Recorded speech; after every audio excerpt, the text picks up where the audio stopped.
सियावर रामचंद्र की जय।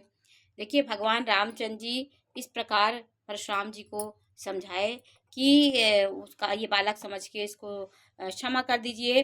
तो रामचंद्र जी से जो वार्तालाप हुई तभी पर उनका क्रोध शांत नहीं हुआ। परशुराम जी बोले कि परशुराम तब राम प्रति बोले उर अति क्रोध शंभु तोरि सठ करहि हमारे प्रबोध।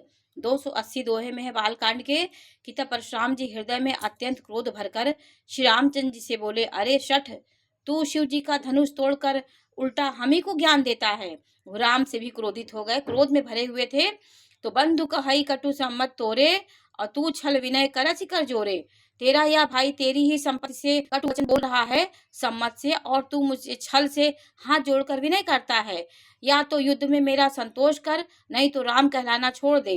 उन्होंने कहा, तेरी ही सहमति लक्ष्मण इतना हमसे वाद विवाद कर रहा है और तू मुझे क्षमा मांग रहा है। बोला रामचंद्र जी तो भाई नीति कर रहे थे, क्योंकि वो उनका घमंड भी दूर करना था। परशुराम को तो उन्होंने लक्ष्मण जी को आदेश दिया, तो ये प्रभु की लीला है, घमंड ही उनका आहार है।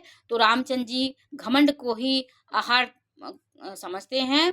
वो परशुराम जी के जो अहम घमंड था उसको लक्ष्मण के द्वारा दूर कर रहे थे। अरे शिवद्रोही, छल त्याग कर मुझसे युद्ध कर, नहीं तो भाई सहित तुझे मार डालूंगा। इस प्रकार परशुराम जी कठोर उठाए बक रहे थे, मतलब अपना कुठार उठाए, जो उनका फरसा था उसको उठा करके बक रहे थे। और श्री रामचंद्र जी सिर झुकाए मन ही मन मुस्कुरा रहे थे, क्योंकि परम ब्रह्म परमेश्वर थे। वो लीला देखते हैं इंसान की। गुनाह लखन कर हम पर रो रोसू। रामचंद्र जी ने मन ही मन कहा, गुनाह दोष तो लक्ष्मण का है और क्रोध मुझ पर करते हैं, कहीं कहीं सीधेपन में भी बड़ा दोष है। उन्होंने कहा कि मैं सीधा हूँ तो मुझे आप खूब बोल ले रहे हैं।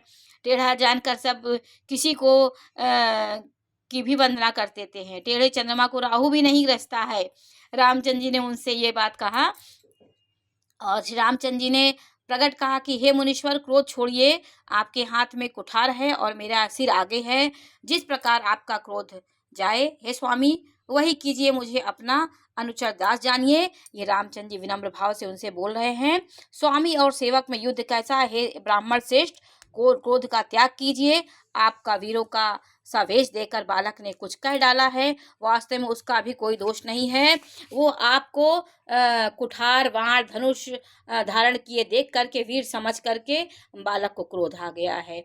आपका नाम तो जानता था, पर उसने आपको पहचाना नहीं। अपने वंश रघुवंश के स्वभाव के अनुसार उसने आपके उत्तर दिया, आपको वीर समझ के उसने आपके वाद विवाद किया। आप मुनि की तरह आते